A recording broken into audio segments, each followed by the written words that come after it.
anagu maanta waxaan nahay dad ilaa 8 milyan lagu qiyaaso Soomaaliya oo ku dhex jira wadan 100 milyan uma baahanin shirar qabaa'il uma baahanin wixii halkan soo dhigay waa shir qabiil iyo fikir qabiil iyo iyadoo la isku urursanayo jif arintaas waan soo aragnay xanuunkeedii toddobaadkii sano u dambeysay wixii ummadda halka isha u yeelay iyada weeyaan shirka hadda aad ka hadlaysay sabab lagu qabanaya shirkaas boqolkiiba 90 dadka qabanaya dad deegaanka u dhashay ma wadad wadamada jaarka ka yimid weeyaan hayb ahaan dadkaas la hayb oo deegaanka degan way jiraan laakiin dadka hadda shirka aad sabab imanaya boqolkiiba 90 waan xaqiijinay dad deegaanka u dhashay ma shirkaas marka anaga nama khusay deegaan ahaan shir anaga nolol qabanayo deegaankana wax ku saabsan lagu soo qaadayo uma arkaanu wixii ka soo baxana wax xukuumadana khusay ma noqonayo dadkuna de wuu shiri karaa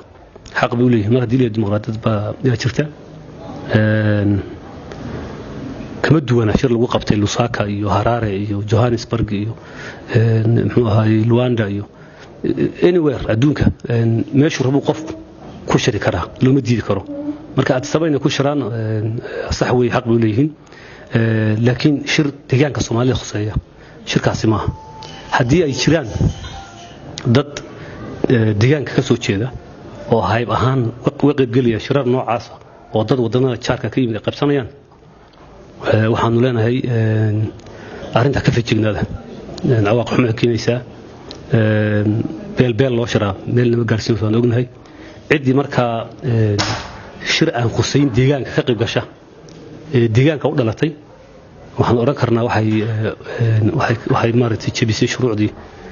u yaalay qawaaniintii u yaalay deegaanka iyadoo aan fasax ka haysan xukuumadda waliba marka arintaas aan u aragnaa mustaqbalkana waxaan jecelnahay in dadyowa deegaanka ka soo jeeda ay ka shaqeeyaan midnimada iyo adkaynta fikirka qowmiga ee Soomaalida maadaama maanta Ethiopia qowmiyadoodu kala duwan iyagoo kala afa iyagoo kala diina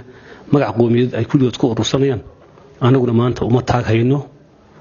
shirar dir iyo shirar daarood iyo shirar hawiye iyo shirar waxaasi uma taag hayno waxaan u baahanahay shir Soomaaliyeed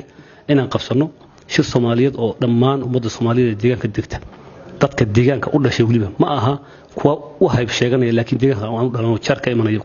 kuwaas ma shaqadooda ma ina galaana ma taana xukuumadda kulay federaalka aan kala hadli doonaa hadii aan leeyahay yaan qabanaynaa shir ballaaran noocaas oo Soomaaliyeed baa dhacaya oo ka dhici doona magaalada Gudi muddo aan fogeyn wixii tabashooyin jira wixii talooyin jira halkeena oran lahayn cidda deegaanka kamid ah saad sheegtay adigu ama dadka deegaanka ah hadiiba ay tabasho qabaan amaba ay qabaan in nidaamkii iyo xukuumadda madaxweynaha ka tahay aan sidoo wax wada ku qanacsanayn warbaahintiina saad sheegtay cid u adeegsanaysa cidda doorsan ku soo abarto ama maamulkaaga nidaamkaaga wixii ka qaldan u sheegto ama waxay tabanayaan buu soo gudbiso halkii la soo maraya way dadka qaar baa waxay qabaan in leeyihiin madaxweyne Mustafa cid baa ku xeeran meel loo gaadha ma jirto meel lagu gaar sidee lagu soo gaaraya taas waa laga yaabaa inay caqabad xaggan ka jiraan inkastoo maamulku iska cusbaa oo wali uuna maaragtay procedureski loo baahnaa iyo dadka la kulankiisa hawshiisa laga yaabaa inay dhalila ka jiraan haddana ciddii ilaa intii hadda aan u imid ama urur bulsho ha noqdaan ama ha noqdaan qabaa'ilo odayaal ka socda qaabilaad runtii aad ballaaran baan samayn jiray waxyaalaha hadda lagu dhaliilo waxaa ka mid ah qaabilaadda faraha badan aniga xaggayga laguma dhaliilo qaabilaad la'aan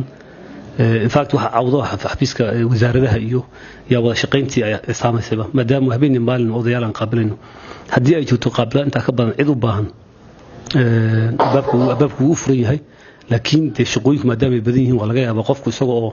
rabo inuu ku arko weegan in laga yaabo 2 week 3 week inay ku qaadato taas wax iska caadi ah wixii talooyin iyo wixii dhaliilana xaq bay dadku leeyihiin way sheegi karaan ilaacadaha kaliya ma kan deegaanku ay leedahay dawladdu ay leedahay maalgeliso SRTV ka sheegi karaan dhaliisha soo fadhiistaan loobana diido wayna sheegaan maalmo baada dadka laakiin dhaliisha sheeganaya dadka cabanaya way noqon dad deegaanka u dhashay qof aan deegaanka u dhalan oo ama Soomaaliland ka soo jeeda ama Djibouti ka soo jeeda ama Amerika ka soo jeeda meelaha uu ka soo jeedo dhaliisheeda inuu gudbiya ka fiican inuu dhaliilo maamulka ka jira deegaanka marka dadkiina Soomaalidu cid walba qabiil aan deegin deegaanka Soomaaliyeed ma jiro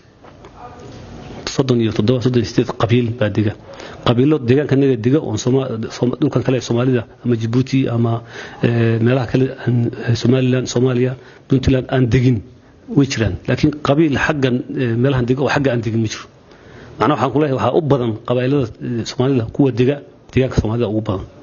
oo dhammaan laga helaa sidaas ay tahay haddana cid walba oo